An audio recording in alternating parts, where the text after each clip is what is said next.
Good evening, everyone. My name is Simon Schwarzenberg. I will be your host this evening.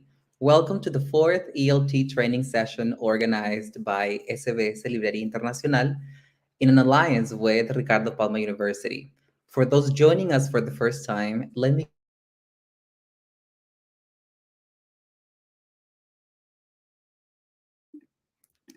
ELT Training Sessions. It is a series of 6 training sessions designed for English teachers who seek to enrich and sharpen their pedagogical practice. The goal is to address a wide range of topics related to ELT methodology, current trends in language teaching, and other relevant issues that contribute to improving the quality of their classes. To learn more about SBS and the services that they offer, please watch the following video.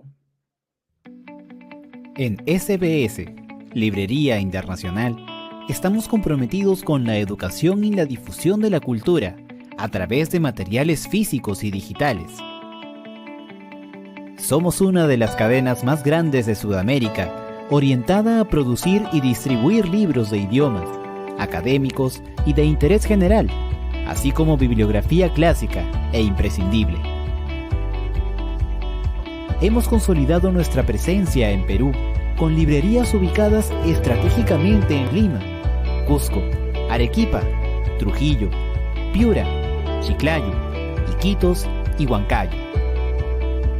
Además de una librería online, donde presentamos una gran variedad de títulos que podrás recibir desde la comodidad de tu hogar, gracias a nuestro servicio de delivery a nivel nacional. Además, acompañamos el desarrollo profesional de maestros a través de eventos académicos y capacitaciones gracias a nuestro programa SBS Advantage Docente. SBS Librería Internacional. Soluciones para quien enseña, y para quien aprende. Let me thank the team working backstage. Now, I would like to thank Idiomas Ricardo Palma, the Language Center of Ricardo Palma University, strategic allies in these academic sessions. To learn more about Idiomas Ricardo Palma, let's watch the following video.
Thank you for the video.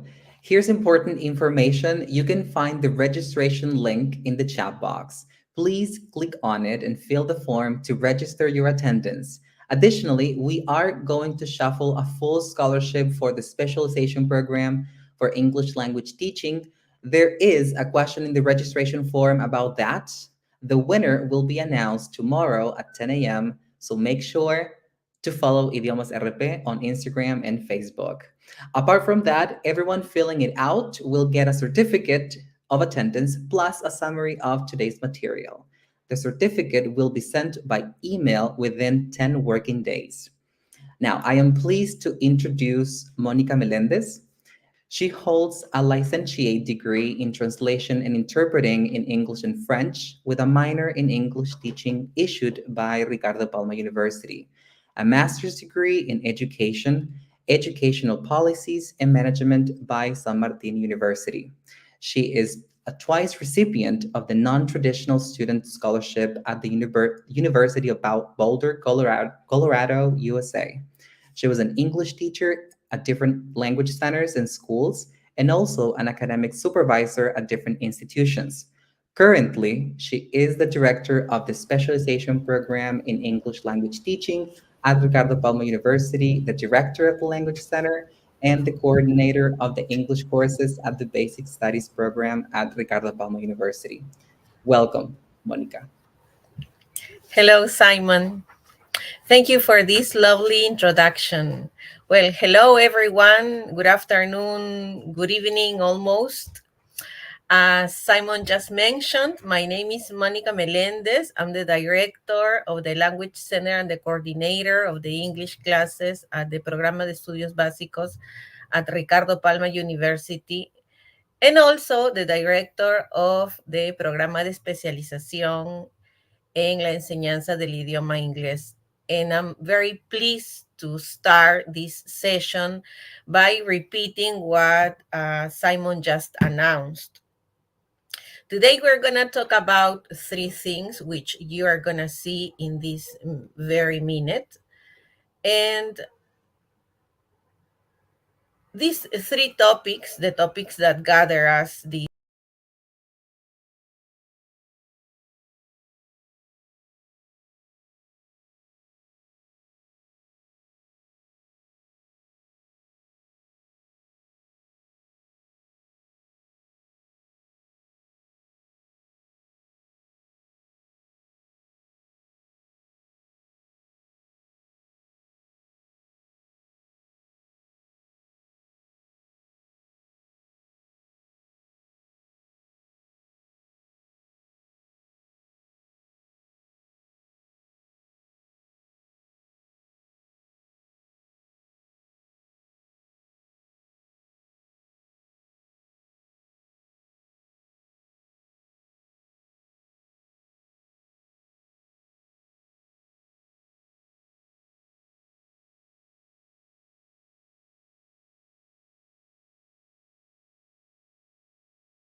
All right.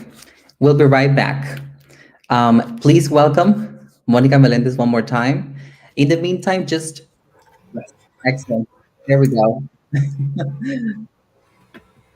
Great. All right. Please I welcome think we're again. ready. Thank Yeah. you very much, Simon.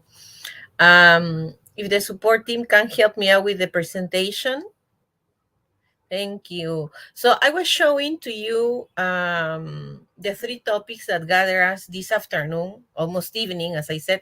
I hope you're warm at home. I hope you have a cup of coffee with you because these evenings have lately been very cold. And I hope this presentation also warms your heart and brings you ideas to implement in your classes. One of the last things that I said before I got, I guess, disconnected, I'm not really sure what happened, has to do with the specialization program. At the end of the session, we're going to raffle a full scholarship to the program. It's an 8-month program, and that is going to be like a thank you from Ricardo Palma University to you for working so hard in your professional growth. So hopefully when you saw the name of today's presentation and the topics we were going to cover, or we are currently right now, you started wondering how these three topics intertwine and what is the Proyecto Educativo Nacional, right? Which we have called the National Education Project. Okay, so while I was gathering information for today's presentation, I started remembering what drove me here, my path to become first an English teacher and then an English or educational administrator. And I went back to the times when I was very little and I started studying English. One thing that I remembered was my grandpa. My grandpa passed away 10 years ago, but when I was in high school and I was also studying English at a language center, he used to put my allowance under my pillow. If you remember, the 90s were very tough times for those who were not in the 90s, hadn't been born or do not remember them because they were very little. They were very hard times, and people had to go to the bank very, very early in the morning, like 5 or 6 a.m. And he got his retirement salary and he gave me an allowance. With that allowance, I was able to buy this. I don't know if anyone has identified them. Do you know what they are? Have you ever seen them? Are you from my generation? These small magazines were made in Peru, and they contained the lyrics of the popular songs at the end of the 90s and the beginning, yes, of 19 at the end of the 80s, sorry, and the beginning of the 90s. Those were the times when I was studying English. Anybody has seen them? I'm gonna ask you to please write either on the chat box of the YouTube, or the other possibility could be to write. I don't know if we are on Facebook Live, but I think yes, okay. Aha. Okay. My aunt used to have some of them. All right. So what they had, like I said, were these, right? So at this point, I'm going to ask the backstage team of SBS to give me a hand by playing only 10 or 8 seconds from this very short video. Thank you. All right. So whomever recognizes the song, you can sing at home. Please don't open your mic because we can get banned. All right. Do you remember this song? Do you remember what this song was about?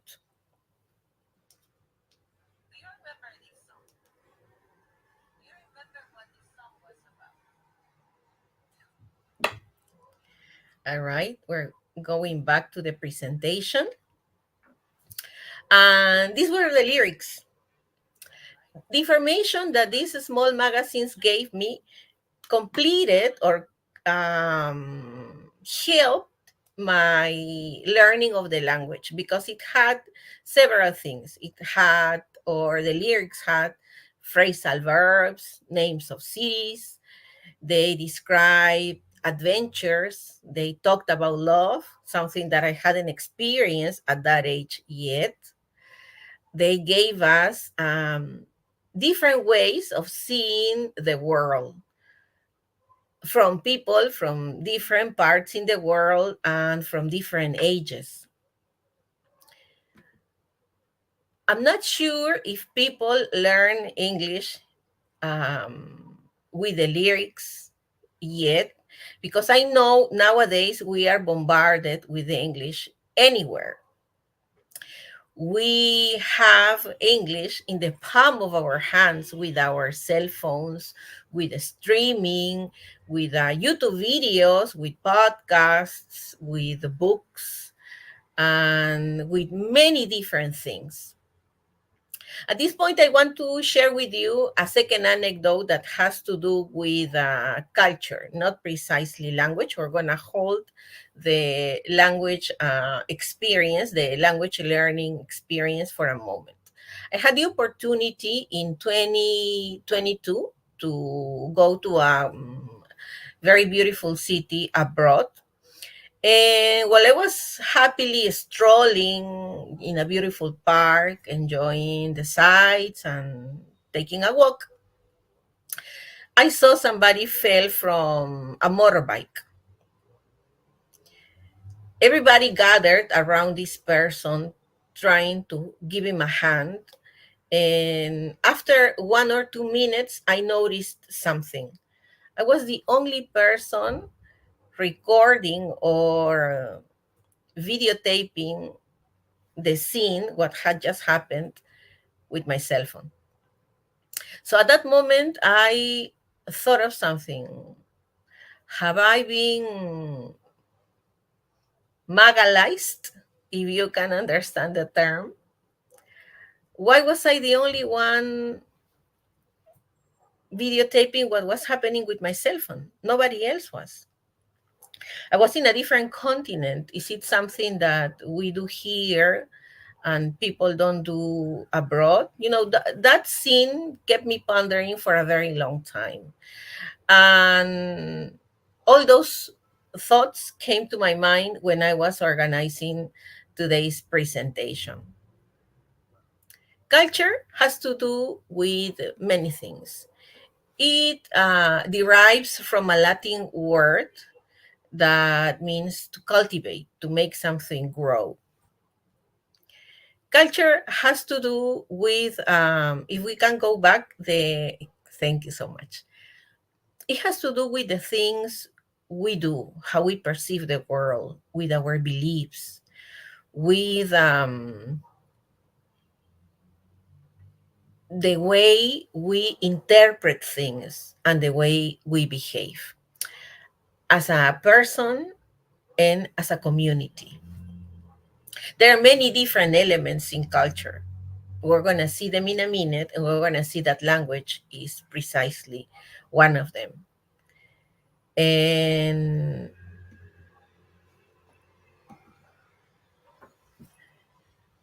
to analyze what culture is, we're going to see a clip in a minute. But to sum up, we could say that it's how people behave as a group.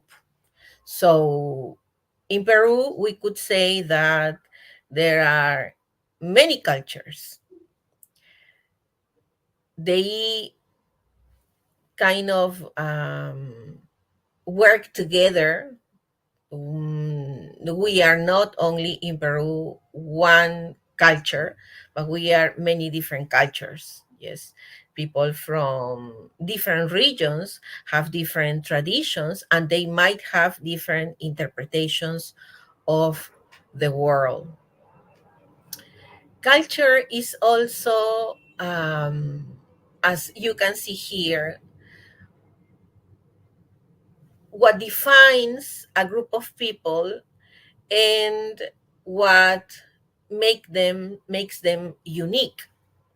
It's how we celebrate our birthdays, how we eat, how we dress, how we gather, and the things we do when we get together.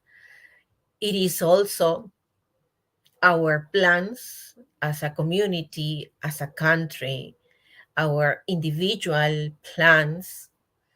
Everything sums up when we talk about culture.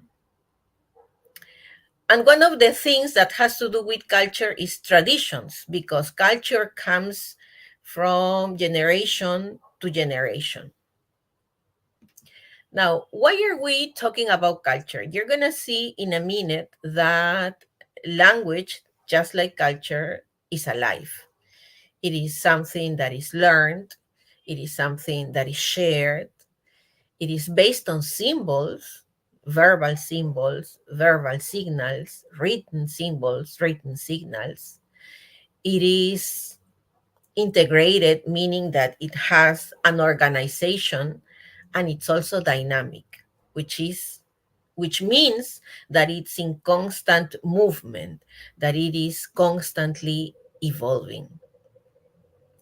So I would like to watch this video with you, and after we watch it, I would like you to, together with me, analyze the elements of culture.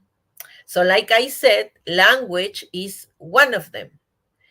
And there are others like literature, televisions. Which ones are the other ones? So at home, with your mic, you are also reading the other elements of culture, right? We have dance, we have visual arts, food or cuisine, which is more than food. It's like the gastronomy, right?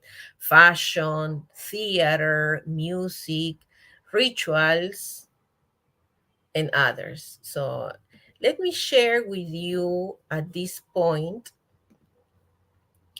I hope you recognize the story, and I also hope you have watched this movie. It is one of my favorites. He's here. Is he amiable? Is he handsome? He's single. I believe so. Oh my goodness! Everybody behave naturally. Mr. Collins, at your service. In an era when marrying a rich man was the most a woman could hope for, Elizabeth Bennet was way ahead of her time. I singled you out as the companion of my future life. Sir, I cannot accept you. Don't worry, Mr. Collins. Tell her you insist upon them marrying. Oh, please. You will have this house. I can't marry And save your sisters from destitution. You cannot make me. From Jane Austen, the beloved author of Emma and Sense and Sensibility. That is Mr. Darcy. He looks miserable, poor soul. Miserable he may be, but poor he most certainly is not. Do you dance, Mr. Darcy? Not if I can help it. What on earth have you done to poor Mr. Darcy? I have no idea. I do not have the talent of conversing easily with people I have never met before. Perhaps you should practice. May I have the next dance, Miss Elizabeth? It would be most inconvenient since I've sworn to loathe him for all eternity. You may. He's so rich. By heavens, Lizzie, what a snob you are. This fall, Focus Features present. Okay, we're going back to the presentation to analyze the elements of culture in relation to the trailer that we have just seen. So let's take a look at the presentation. I don't know if the SBS team can give me a hand by showing the presentation one more time. Thank you so much. Thank you. So have you seen this movie? Is the story familiar to you? This is a story from the Regency era, previous to the Victorian era. We're talking about England. We're talking about a moment in life where women dressed differently, which is one of the aspects of culture, where a moment when people ate things that we don't eat anymore. They didn't have a cooling system for starters, so their foods were a little different. Women had to get married in those times because they couldn't inherit and they couldn't work. So if they were not married, they would not be able to live in a house with peace in their minds because nobody would support them. So times have changed. Times have changed so much that I am not right now able to give a lecture on culture, on learning languages, and those things might have been extremely difficult, if not impossible, almost 200 years ago when Jane Austen was alive. So films, movies are a good element that could introduce us to those moments, to the moments of culture. These pieces of culture presented in an organic, natural way in your classes can make your language sessions richer.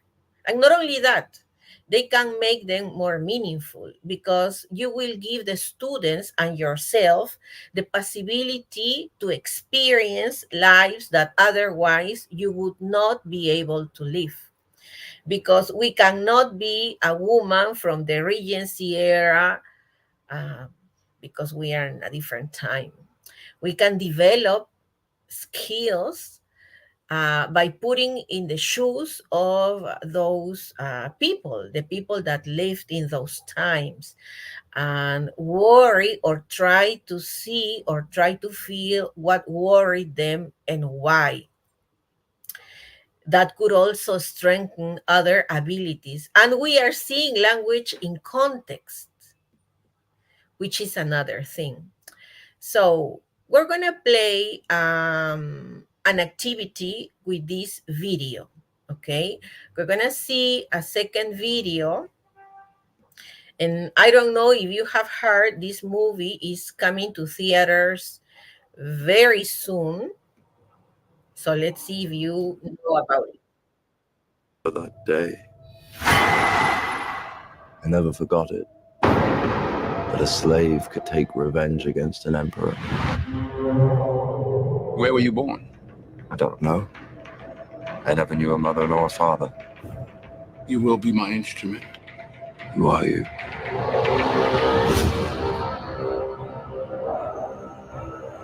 Did you hear that crowd?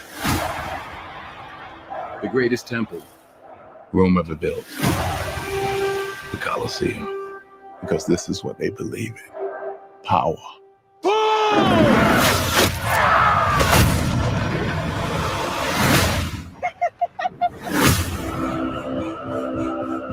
General Acacius, there are victories yet still to come. Rome has so many subjects. She must feed them. They can eat war.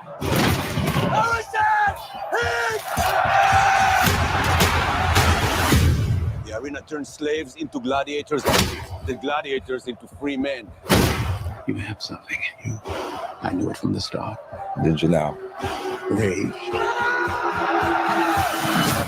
That rage is your gift.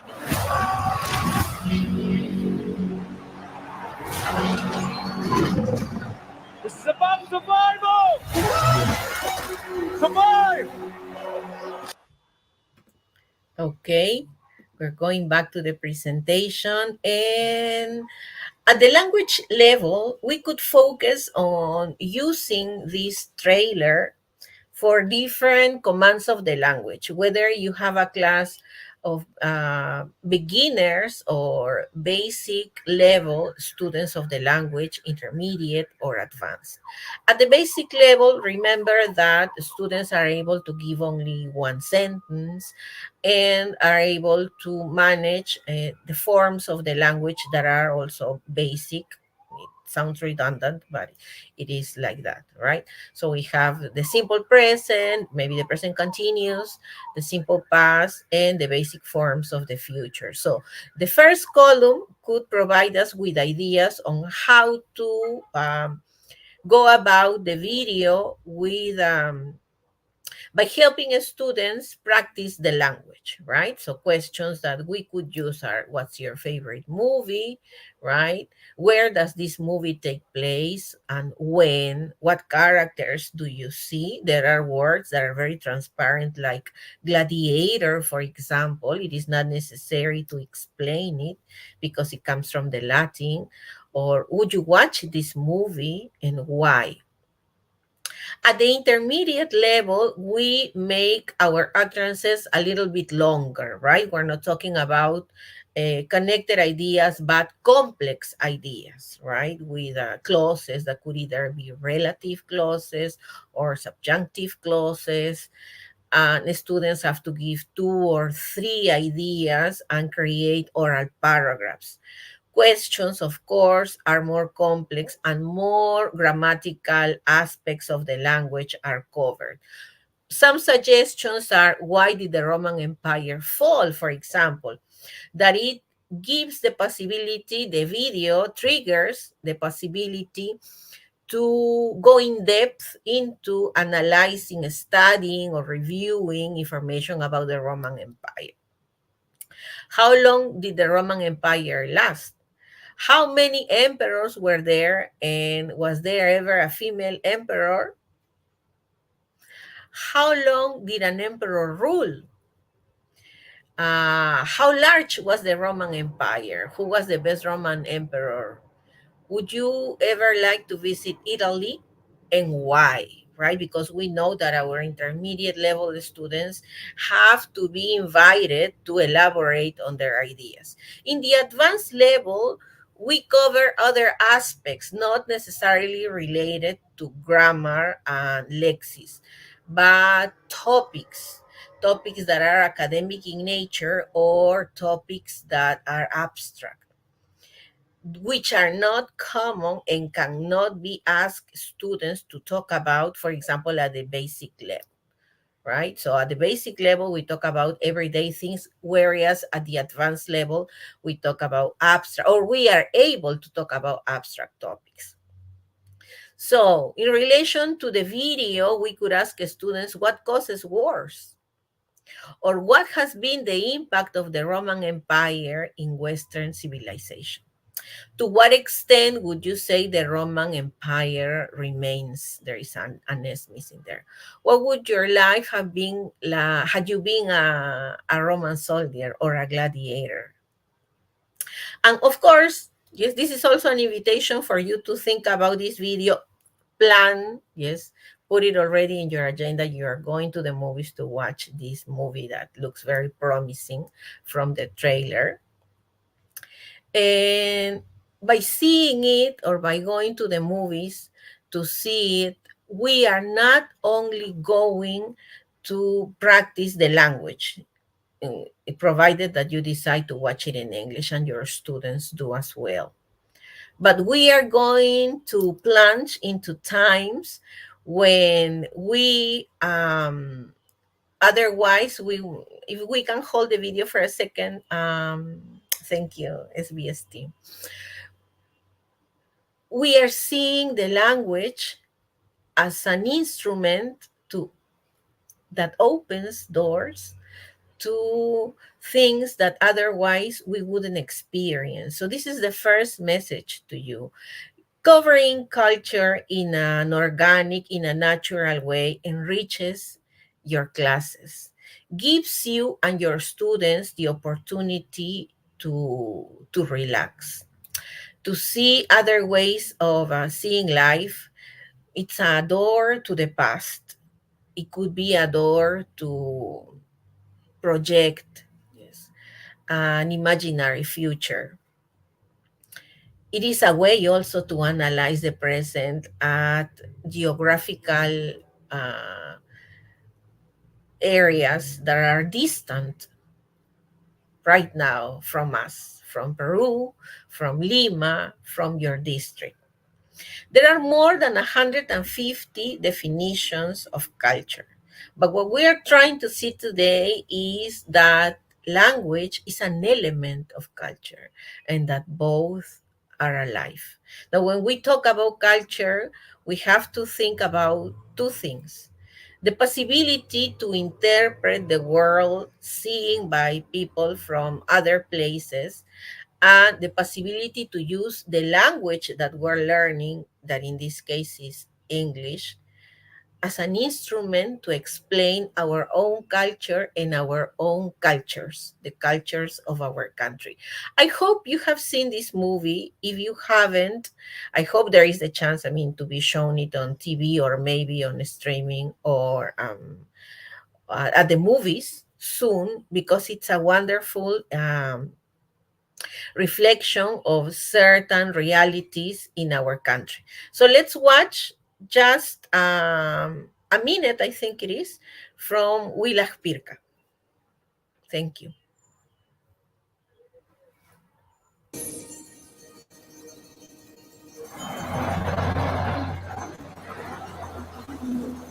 Cine, película y matochelli echitrni.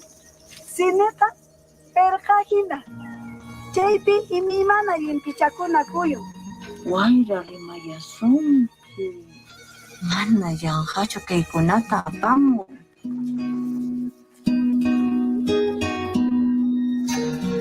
Kaipina kakasnika, tarapuni. Wakingri, manach kamuranko. Mana hamunkakuchu, runasinepi, cine película kanankama. Nasimiti, moskay chachayka. Manan kanchu, ni kankapachu.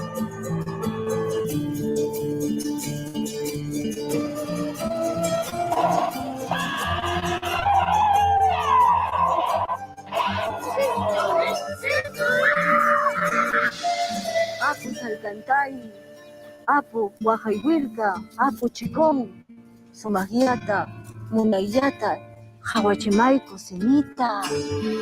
Hapo!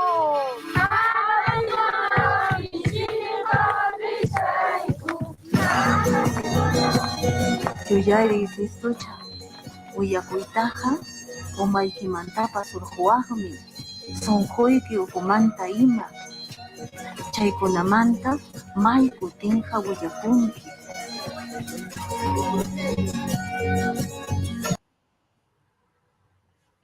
Let's go back to the presentation, or let's hold the scene for a second, because before we move on to the presentation, I would like to invite you to do something. In the chat box on our beautiful YouTube channel provided by SBS, I would like to ask you to please write a question for each of the levels. Using this video or the trailer of Willac Pirca, I would like to ask you to please write a question that you would use in your class with your basic students, basic level students, with your intermediate level students, and one with your advanced level students. Let's take a minute or two for doing so. Thank you.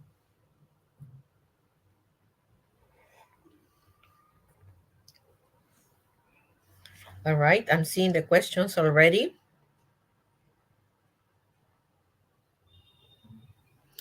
What would you ask? Have you seen the movie? If you have seen the whole movie, you know that it's a very heartwarming movie. It was on theaters in December 2022. Every movie ended with a great round of applause from the audience, from people that attended the movie.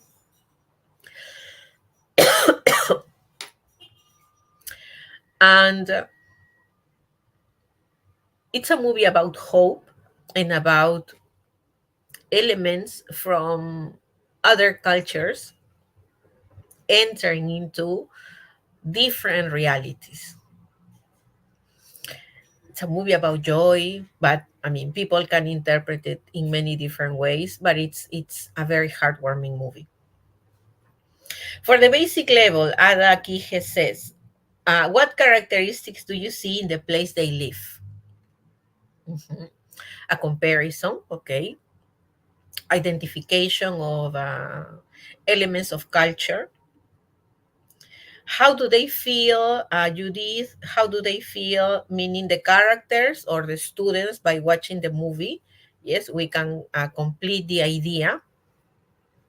But we are using grammatical forms for the basic level. For the intermediate level, we could tackle probably things using the present perfect. We could talk about the characters, inviting probably students to decide which character they would be and why, which is a very typical question in the PISA test, if you guys are familiar with the PISA test. Going back to the presentation, we're going back to the presentation here. Remember the elements of culture? Remember that culture can be defined as something that has these features, right? And we also said that culture, together with the language, they are dynamic. But there is one more thing that goes above or beyond the classroom. We, as teachers of English, as professionals of languages, need to be exposed to elements of the different cultures of the world. Principally because English is the language of most of the places of the world. It's the language of science, it's the language of technology. And not only because of that, because it also enriches our lives and helps us grow personally and professionally. Different elements of culture can give us the possibility to relax, can give us topic of discussions in class, can take us out of the traditional setting of stories and information related to the teaching of English. It can enrich our teaching practice. Students, in turn, they need to be exposed to culture as a basic idea to have a better school experience, because the educational experience is life itself. It's life for them, it's life for you, and it has to be rich. It has to be meaningful for both. And also because with English, they are learning a tool that is a 21st century skill that can also enable them to become citizens of the world. So for traveling abroad, for writing an essay or a scientific article, they would need to have a mind that helps us or help them understand the world, that make them feel at ease if they are either studying or just traveling for pleasure, and will give them the possibility to understand codes when they watch movies, when they read literature in English, when they watch a show or a series, or when they talk and interact with people from different cultures. Language is alive. It's in constant change. All languages that are being used nowadays. Languages hold the beliefs of cultures, either in a written form or in a spoken way. Language is the main method of communication. And language is not the only element of culture that is alive. We also have, like we saw before, literature, music, and movies, among others. And when we talk about language, we have to talk about the two aspects of being in contact and learning a language. One that is formal, that is teacher, let's say, managed, organized, and one that is subconscious and usually happens outside the classroom.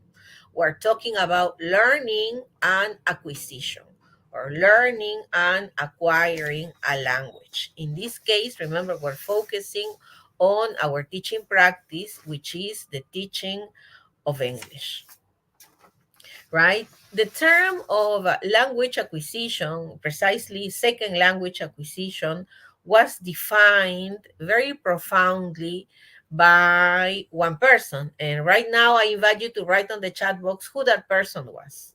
The person who theorized language acquisition in the area of second or a foreign language.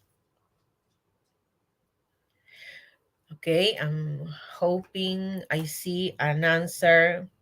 Oh, wow, I have lovely, you know what I'm going to do with all your questions? I'm going to add them to the presentation, because remember, at the end of the session, not today, but in 10 working days, we are sharing with you a summary of today's presentation. So I'm gonna add up the questions that you very nicely have shared with me. So I'm hoping for an answer in the chat box.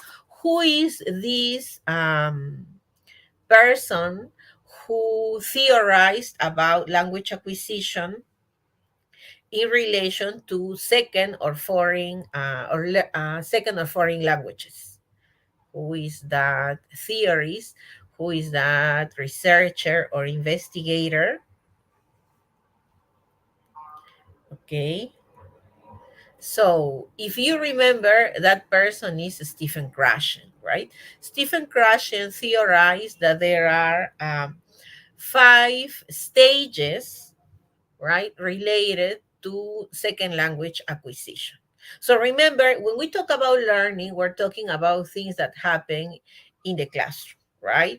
Monitored by the teacher. Well, when we talk about language acquisition, we talk about something that is driven by the student, organized, decided, and preferably in their free time, in their spare time. So there is one keyword among all the books that Stephen Krashen wrote related to second language acquisition. Yes, thank you, Jose.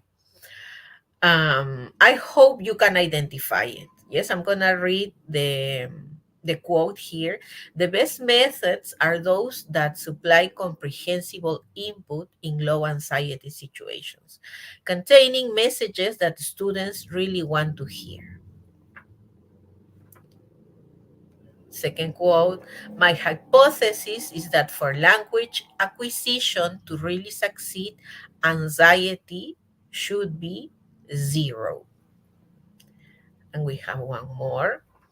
The effective language teacher is someone who can provide input and help make it comprehensible in a low anxiety situation. So remember, he has 5 stages, right? And in these 5 stages of his hypothesis or his research and papers related to second language acquisition, he talks about the input hypothesis, the natural order hypothesis, the monitor hypothesis, and the affective filter hypothesis. Among those 5, like I said, there is one word that he kind of repeats, or an idea, a concept that repeats among these 3 quotes that I gathered for you today. Which one is that word? Can you write it on the chat box? The 5 stages hypothesis. A good teaching method is one that embeds different ways of teaching the language, one that is eclectic. And even though there are many studies that right now kind of claim that Krashen was, to some extent, maybe not completely right, still there is an idea that should remain, that things stay in your mind if they are meaningful, if the affective filter is low, if we do not focus only on summative evaluation. And that is one of the things he stated in the last stage of his hypothesis, of his 5 hypotheses. Anxiety has to be low, right? Remember, lower the affective filter. Do not focus too much on evaluating, because that could make people be stressed out. And if they are stressed out, you are stressed out, and information will not stay in the mind. So going back to the information that I have shared at the beginning of today's presentation, there are elements that we can take to class to make our classes richer, our language sessions richer, more meaningful, yes, to see the world from different perspectives. And when we choose material for the class to develop our activities, we have to take into consideration that the material that we choose has to present culture in a very natural way, in a very organic way, that portrays the world as it is right now, and that has an empathetic way of seeing the past, and that has probably a way of showing a future that could be better, provided that humankind decides, it be better. But that has to do with the things that you do in your classroom with your students. But what about when they are at home? What do they choose for their free time? Do they choose to do things that could probably be connected to learning the language, or that could help them strengthen their command of the language? We can give direct suggestions in class, suggestions that could help the students relax and get more benefits than the benefits that we all know that are related to reading, which are having a larger vocabulary, remembering things for longer times, doing better in tests, have more elements to elaborate on ideas. It goes beyond that. Right now, in these days, the days that we are living, they can get our minds away from problems. They can disconnect us from the digital world. And that is a positive thing. If everything you do the whole day has to do with being in the digital world, a thing that takes you out of that is going to be positive. With reading, the processes of the mind are more complex, because you have to create the scenarios that you are reading. You have to choose in your mind what people are wearing, how they look. You have to decide whether the grass is really green or maybe not so green, or you have to make so many decisions. That's why probably when we read a book and then we see the version on screen, we do not necessarily see a coincidence between what we are seeing and what we read.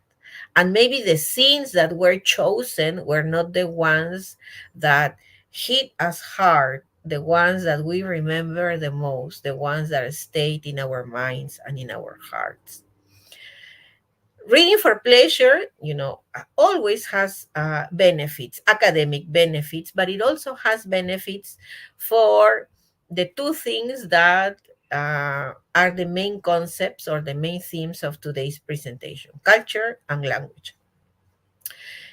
Books provide us with stories that are vehicles to understanding different cultures, situations that otherwise we would not be able to live, places that otherwise we would not be able to visit because they are in the past or because they are too far away. But not only that, reading can also give us the possibility to develop skills of the 21st century, such as, if you remember some of them, critical thinking, being creative, having information to become literate, probably developing empathy with the characters of the stories that we read. I would like you to take a look at the 21st century skills, the way I have divided them. In the first, they have been divided in 3 groups. In the first group, we have some 21st century skills. The cultural and civic literacy has to do with our ability to understand different cultures, the cultures of the world or our own, the ones that are here in our country, for example. And reading can also make us become more literate, right? By being exposed to the written word. It could also give us the possibility to do better at problem solving because we are seeing how problems evolve and have probably a happy ending or no happy ending in the stories that we read. It definitely makes us be more creative because we see different scenarios and we are not seeing things digested by or from the eyes of a movie director or a TV series director. It definitely helps us develop our communication skills, right? And if the right books come to your mind or come to your hands, sorry, and stay in your mind, you will be hooked up on that positive habit. So you will be more curious for keep on reading. Yes, and looking for more stories that nourish your soul and that give you good exercise to your brain. So I'm going to include those 3 sets of 21st century skills in the summary that we are going to provide you with when we send and issue the certificate. You remember Tolkien. Some of his books are universal, like his movies, right? Not the movies that he directed, but the movies that he inspired with his books. They are worldwide famous. And one quote that is related to our topics today is the following: to understand the people, you have to understand the language, because language shows how people are and how they conceive the world as a group. So there is a connection between culture and language, and not only language acquisition. So you are doing things in your classroom, what we are trying to convince you of doing today, yes, as a way of thanking you for dedicating this hour and a half to your professional growth, is to motivate your students or trigger some activities, trigger some habits, yes, or actions outside the realms of the educational system. Which is one of those things, in addition to being exposed to different ways of culture through movies, through TV, through streaming, through YouTube, videos and podcasts, by reading, which hasn't lost at any point its importance in classrooms and outside classrooms. One thing that we can do, and that Krashen is precisely involved in since 1990, has to do with reading in classrooms. So what the first suggestion that he has, in addition to having theorized about language acquisition, he also has very big and important, in terms of content, books about reading in classrooms and reading outside classrooms for the sake of learning a language. So one of the suggestions that he gives is, first, as teachers, we have to show things by the example. So we have to be readers. Yes, we have to have a book with us all the time. Do you? Not the book that you use to teach English, but the book that you are reading for pleasure. Do you have a book every time you leave home? In your spare time, do you care for, taking a look at your book and probably reading one page or two? I'm reading you on the YouTube. The other one is to build classroom libraries. It is possible. It is possible if, for example, instead of asking the whole class for the same book, you ask them to bring different books. You providing probably with a list. And instead of focusing on passing a comprehension test, dedicating some time in class to reading, because there is one thing that we now know for sure. It's difficult to compete with the digital world, precisely with the world of social networks. So you might assign as homework reading something, but that doesn't necessarily mean that the students are going to do it. How can we develop the habit? If they get hooked up with a good reading in class with you, and because of that, they start doing it because they want to in their free time. There isn't one single book that is going to be liked by everyone. That's why they need to be exposed to different books. So this is something that you have to coordinate not only as an English area, but with teachers of other subjects, of other courses, with your educational institutions. And we're going to see why in a minute. So we're still on Krashen's theories. Remember, in the quotes, we saw this term mentioned, comprehensible input. So comprehensible input has to do with the information that they receive. The main source of input in class is, I'm hearing everyone from here at home, the teacher, right? The teacher is the I. He is the one that provides the I with in class, the main source.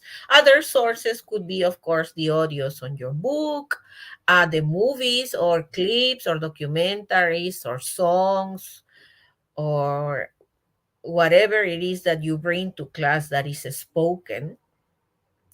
For students to understand the messages, this information has to be at their level or +1, meaning a little bit more complex than the level they have. It doesn't mean that you're going to change your English and start speaking very slowly for students to understand. No, you're keeping your rhythm. But probably what you're doing is using terms that are, if we are teaching English in Peru that have probably a Latin root, that would be easier for students to understand. But when it comes to reading, you want your students to start liking something that you liked. You share the book in class, and maybe you share it in English. But if it's not abridged or if it's not graded, if he doesn't have your command of the language, he's not going to like it because it's going to be too difficult and he's going to spend too much time with a dictionary, online or physical, trying to understand. So the flow has to be fast. And for that to happen, Krashen suggests that the comprehensible input when reading, in order to be able to decode without pausing all the time, the input has to be I, which is at the level of the student, or one before. So if they are intermediate, they should read something at their level, which is probably a B2, B2.1 according to the global scales, or B2.2 or B2.3, right? But not above that. And preferably below. So if your students are a B1, they are going to be happy with information in an A2. As professionals of the language, we also need to be very familiar with the symbols and abbreviations of the Common European Framework, yes, of references for languages. So the books that we use, and I would like at this point to give an example of something that we do at Ricardo Palma University. The books that we use are graded, and to solve problems of building libraries inside the classrooms, which is, really problematic. And you might be saying, Monica, you say, I build a library in the classroom. How am I going to do that? I mean, it's not my school. It's not my language center. So how am I going to do that? So first, there needs to be, and this needs to be an area decision, meaning that all teachers have to work towards enriching these libraries. But second, what we did is we got plastic boxes, as simple as that. And the students and the teachers that work with me, know that. We have the plastic boxes in the classroom with the books that belong to their levels. So what they do in class is the teachers dedicate 10 to 15 minutes in every session to show the books. And the students take a look at them, and everybody reads for those very few minutes. If they like them, they can take the books home, yes, with the condition to bring them back before, a date that teachers and students agree on. How does that sound? Now, I have to say something that is also very real and that helped us a lot in making this idea possible, from plan to reality, is that during the pandemic, the SBS books were, let's say, very affordable. These graded readers, which are the sets of books that we use, that you have them, you have some of them here shown on the picture. So we bought a very, very, very, very large amount of books. And we were able to put them in all our classrooms for the students to take a look at and enjoy in class, because we are not sure that if we give them, they might read them. Now, if you are given a book in the classes where you are a student, you might want to read them, but something is going to happen. You're going to be with your cell phone, and you're going to receive the first notification. You're going to open it, leave the book aside, and then a second notification will pop up, and then the third, and then it will not only be Instagram, it will be TikTok, and then you will feel the need to open WhatsApp, and then you will end up 5 minutes later doing something else, forgetting about the book completely. We have to be realistic. So we want the students to be in contact with language that is at their level, to make them feel relaxed, to lower anxiety, to care for the affective filter to be low. We want the students to be in contact with the written word. We want the students to learn from different cultures through books. We have to make it happen.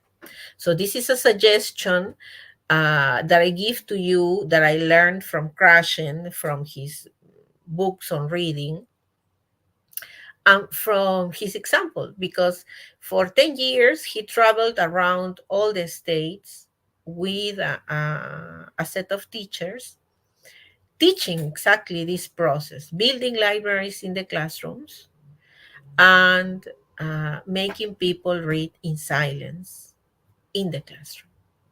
Now, everything, things are kind of confusing these days, and everything seems to have a value provided that is connected to productivity. So some people might say, no, but we're losing time. They're reading. I mean, how does that help? It helps. It helps. Some of the benefits are listed here.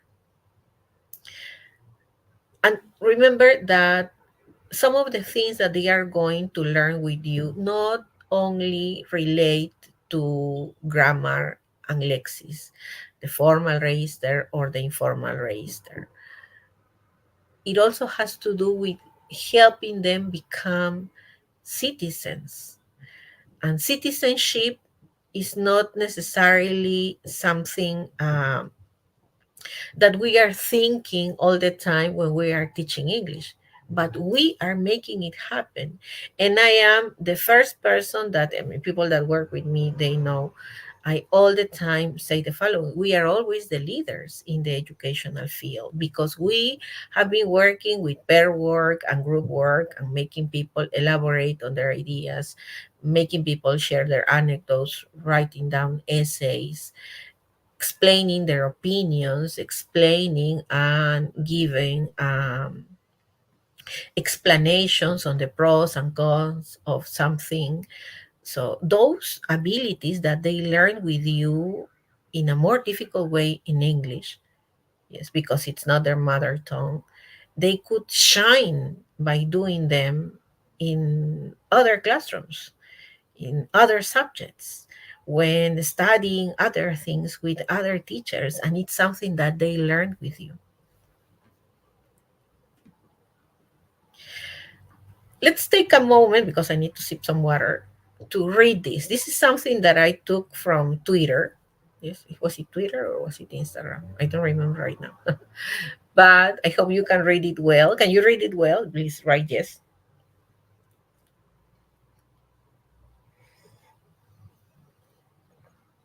I didn't want to translate it because I wanted it to keep its essence, because all languages are beautiful, but ours is particularly beautiful because it has a lot of esdrújulas, and I love those very long words. They seem very romantic. They hold, a lot of connotations.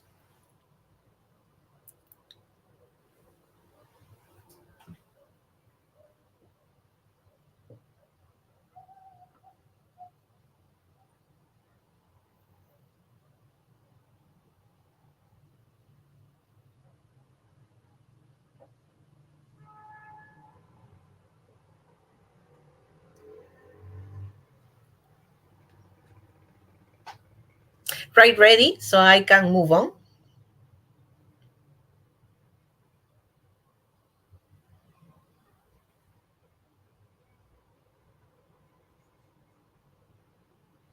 So here, there are different concepts that connect to the concepts of citizenship, the concepts of culture, and learning a foreign language. They have to do with living a happy life, a life that is lived at its best, a life that is plentiful, a life that can contain pauses and silences, in times when people fear silence, when we are bombarded with information everywhere. We can use books for those objectives too. The objective of finding silence, listening to our own voices, comparing our lives to the ones of the people that live in the books. Seeing things from different people's eyes, and making our lives richer by doing so. This is a moment that everybody hopes for when they are in the educational system. It's the communities, right, of education, teachers, administrators, principals, students, parents, the moment when people graduate. It's like a new beginning, right? Do you know who this person is? Tim Cook. Tim Cook is the founder of Apple. If you have an Apple element at home, please raise your hand. I'm not able to see it, but I can feel it. Yes, or write it. Yes, I do. If you have an Apple item like a phone or an iPad or a Mac, yes, you might have experienced all the wonders that he and Steve Jobs were able to do. He's given a lecture to the graduates of MIT, which is the Massachusetts Institute of Technology in the States. So let's take a look at the presentation.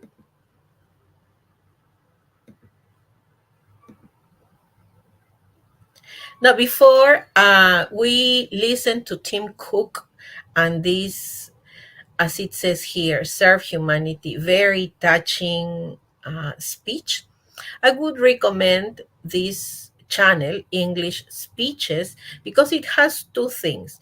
It has the lecture or the speech in this case, yes, here, but with very big fonts. And that helps a lot. Yes, it honestly does, especially to students who are in the process of learning the language. It helps them decode, right? Digest the lecture and the speech more easily. Let's go. Those ideas, the really big ones, the ones that can change the world. I know MIT has a proud tradition of pranks, or as you would call them, hacks. And you've had pulled off some pretty great ones over the years. I'll never figure out how MIT students sent that Mars rover to the crusty oval, or put a propeller beanie on the Great Dome, or how you've obviously taken over the president's Twitter account. I can tell college students are behind it because most of the tweets happen at 3 a.m. I'm really happy to be here. Today is about celebration, and you have so much to be proud of. As you leave here to start the next leg of your journey in life, there will be days where you will ask yourself, where is all this going? What is the purpose? What is my purpose? I'll be honest. I asked myself that same question, and it took me nearly 15 years to answer it. Maybe by talking about my journey today, I can save you some time. The struggle for me started early on. In high school, I thought I'd discover my life's purpose when I could answer that age-old question, what do you want to be when you grow up? Nope. In college, I thought I would discover it when I could answer, what's your major? Not quite. I thought that maybe I'd discover it when I found a good job. Then I thought I just needed to get a few promotions. That didn't work either. I kept convincing myself that it was just over the horizon, around the next corner. Nothing worked, and it was really tearing me apart. Part of me kept pushing ahead to the next achievement, and the other part kept asking, is this all there is? I went to grad school at Duke looking for the answer. I tried meditation. I sought guidance in religion. I read great philosophers and authors. And in a moment of youthful indiscretion, I might even have experimented with a Windows PC. And obviously that didn't work. After countless twists and turns, at last, 20 years ago, my search brought me to Apple. At the time the company was struggling to survive, Steve Jobs had just returned to Apple and had launched the Think Different campaign. He wanted to empower the crazy ones, the misfits, the rebels, the troublemakers, the round pegs and the square holes to do their best work. If we could just do that, Steve knew we could really change the world. Before that moment, I had never met a leader with such passion or encountered a company with such a clear and compelling purpose to serve humanity. It was just that simple. Serve humanity. And it was in that moment, after 15 years of searching, something clicked. I finally felt aligned with a company that brought together challenging, cutting-edge work with a higher purpose, aligned with a leader who believed that technology, which didn't exist yet, could reinvent tomorrow's world, aligned with myself and my own deep need to serve something greater. Of course, at that moment, I didn't know all of that.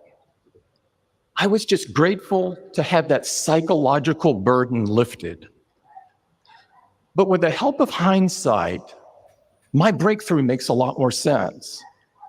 I was never going to find my purpose working someplace without a clear sense of purpose of its own. Steve and Apple freed me to throw my whole self into my work, to embrace their mission and make it my own. How can I serve humanity? This is life's biggest and most important question. When you work towards something greater than yourself, you find meaning, you find purpose. So the question I hope you will carry forward from here is, how will you serve humanity? The good news is, since you're here today, you're already on a great track. At MIT, you've learned how much power science and technology have to change the world for the better. Thanks to discoveries made right here, billions of people are leading healthier, more productive, more fulfilling lives. And if we are ever going to solve some of the hardest problems still facing the world today, everything from cancer to climate change to educational inequality, then technology will help us do it. But technology alone isn't the solution. And sometimes it's even part of the problem. Last year, I had the chance to meet with Pope. Okay, we're gonna stop there. I'm gonna share the link in the summary of the presentation. And have you found the purpose in your life? I hope you are. I hope you have, sorry. I hope the purpose of your life is to teach. And I hope you have also realized that you are part of something great. And not only teaching English is what you are achieving and helping people learn English. You're also helping them become citizens of the world, which is necessary in these days when people, move for different reasons to study or live, in distant places. They need to be strong enough, to face those type of challenges. But they also need to be citizens and good citizens here in our country. The things that you teach them connect with the things that they learn in other subjects. So we are a team with the teachers, not only the teachers of English, but with all the other teachers in the institutions where we work at. And if we work at language centers, our work connects with the work of educators from all the other places our students are or are studying somewhere else. There is a paper that writes or states or says what the objectives for the purpose of education are in our country. And that paper is called the Proyecto Educativo Nacional. So the Ministry of Education gives the task to a group of people called the Consejo Nacional de Educación, which is above the Ministry of Education, to help our country set the educational goals for the country, specifically in the areas of preschool, primary, secondary, and higher education. We are part of the solution of many of the problems our country and the world are facing today.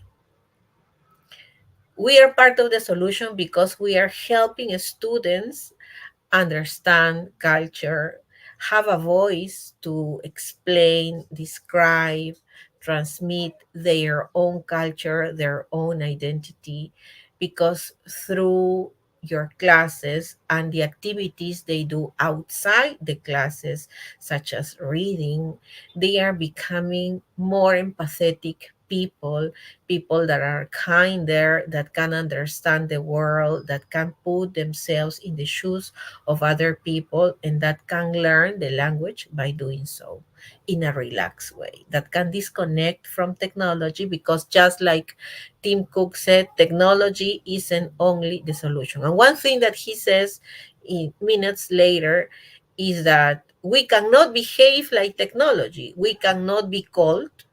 We cannot stop being humans.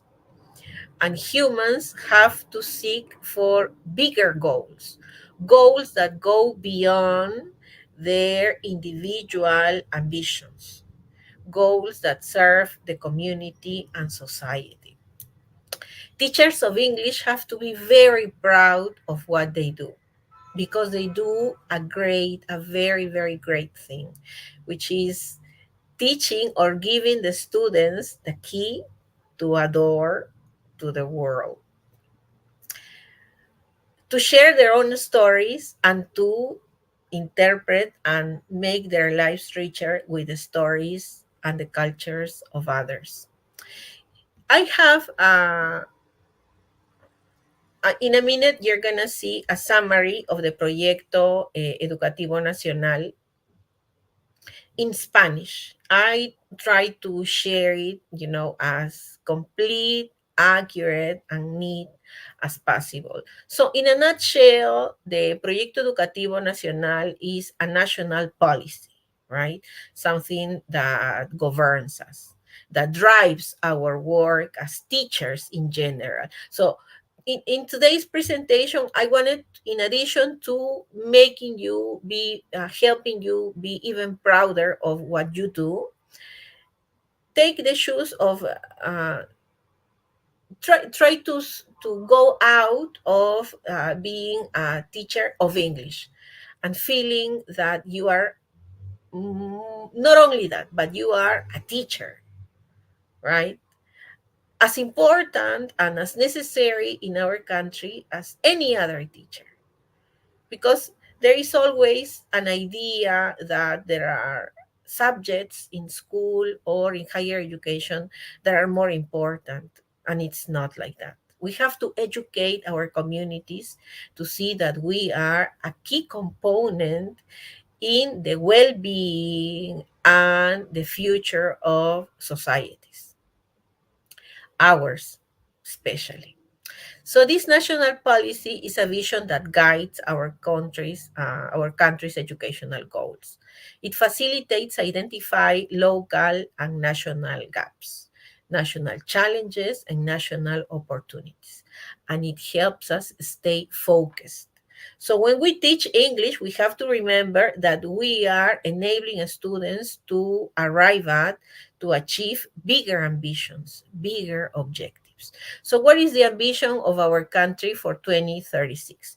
Todas las personas, as you can read here, yes, everybody learns, everybody develops, and everybody needs to have the opportunity to be or do better in our lives. Life is the moments at school, the moments that they are with you in class. That is also life. That's not preparation for life. That is life. And as it is mentioned here, all the elements that we learn and all the abilities that we develop in school or in the places where you work need to give us the possibility to prosper. But to prosper with full rights. Everybody needs to have full rights, and they mention it here very clearly, right? Interculturalmente en una sociedad democrática, equitativa, igualitaria, inclusiva, que respeta y valora la diversidad. This is a key concept for teachers of English, diversity, because it has to do with culture. You know, people in different parts of the world think probably different. They have different conceptions of the world, and we have to respect that. And we also have to embrace our own identities. So this is the Proyecto Educativo Nacional that has 4 big components, 4 key components. Yes, our lives as citizens, vida ciudadana, yes, being equals, all of us, right, with inclusión y equidad, having the same rights, productivity, being prosperous, yes, being able to investigate and being able to support ourselves, to sustain ourselves, and to create better conditions for the community and well-being. I'm going to include this slide because I would like you to take a look at it. I don't know if this is the first time you see it. I hope it's not. Yes.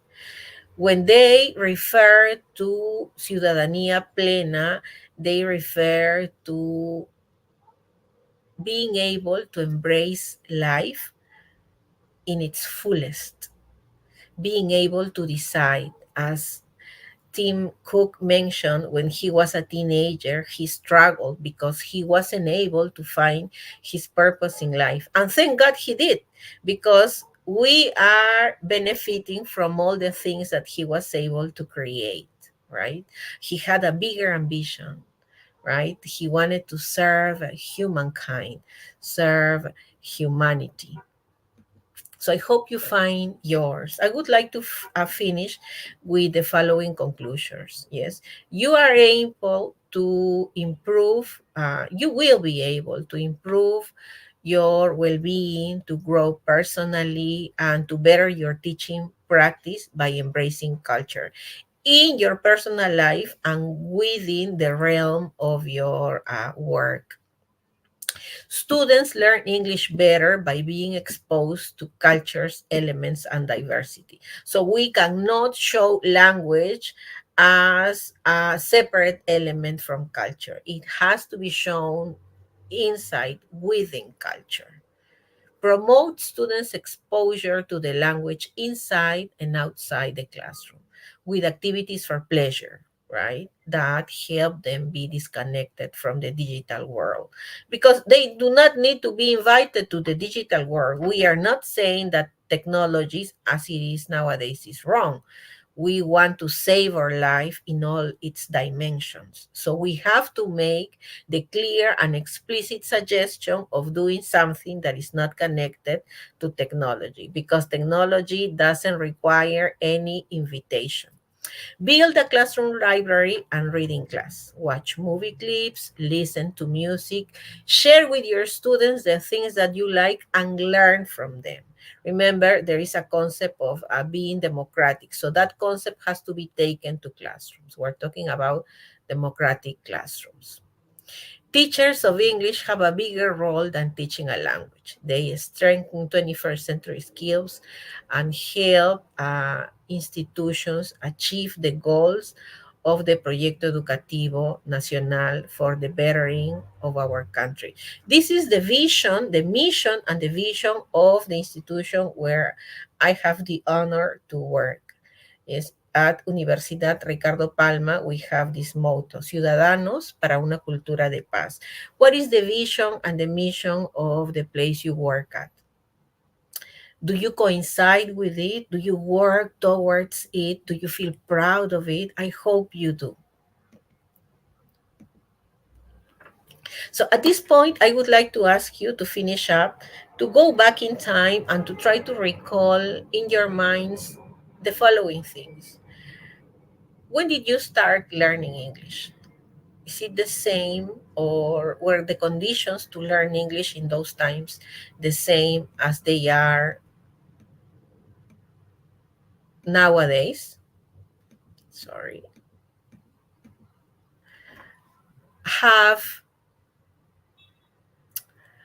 When did you decide to become a teacher and why? Try to remember those key moments. I realized that I wanted to become a teacher when I started memorizing the lyrics of the songs that I liked. I wanted to pass, my liking these songs so much to others. So I was 14, 15 years old, and I had that very clear in my mind. I needed to do something related to languages because I loved it. I loved being in the classroom. And this very personal anecdote of my grandpa giving me money that I used to do that is a very personal and a very touching one for me.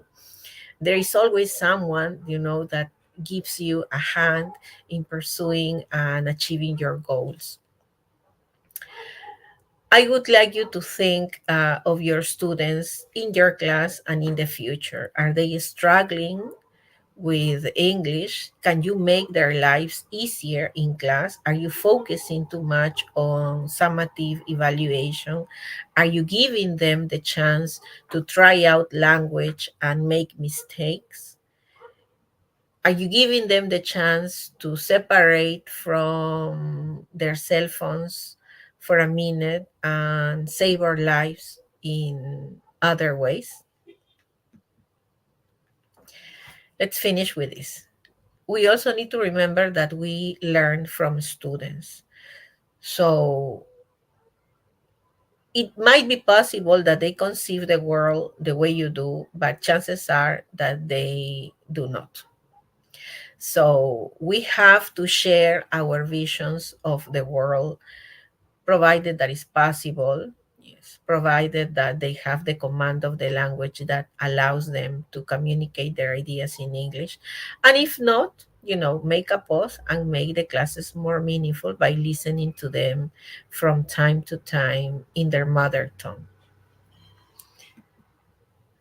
Remember, at the beginning of the session, we mentioned that you needed to register. There is a question in the survey, the registration form that asks you to accept or not being part of the raffle for the full scholarship. These are the 8 months of the specialization program free. I know it's it's an important investment, and with this we want to help more people get involved in professional growth. I would really like to thank you for being here today. This is our exit ticket. I would like you to think about these questions because I'm going to send them also in the summary. Yes, try to remember today's talk. And if not, you go back to the SBS YouTube channel to go over the concepts again and try to answer these questions. Thank you very much. I hope this talk has inspired you to embrace life in a richer way. And I hope you take the time to savor life by doing things that are related to learning from other cultures and from the ones in our country. Thank you very much. Thank you, Monica, for the amazing conference and, well, for sharing your expertise with all of us. Thank you to everyone who participated and made the session a success. We will meet again on September 21st. So make sure you register to attend the session in September. You will be receiving the invitation very soon. And the next session is called The Why, What For, and How of Online Sessions. I would like to finally congratulate Mr. Peña, who attended the session in May and won a full scholarship for the Specialization Program in English Language Teaching. Remember, we are shuffling another full scholarship, so if you filled out the form, you are probably participating already. Thanks again. Good night, everyone. Bye-bye.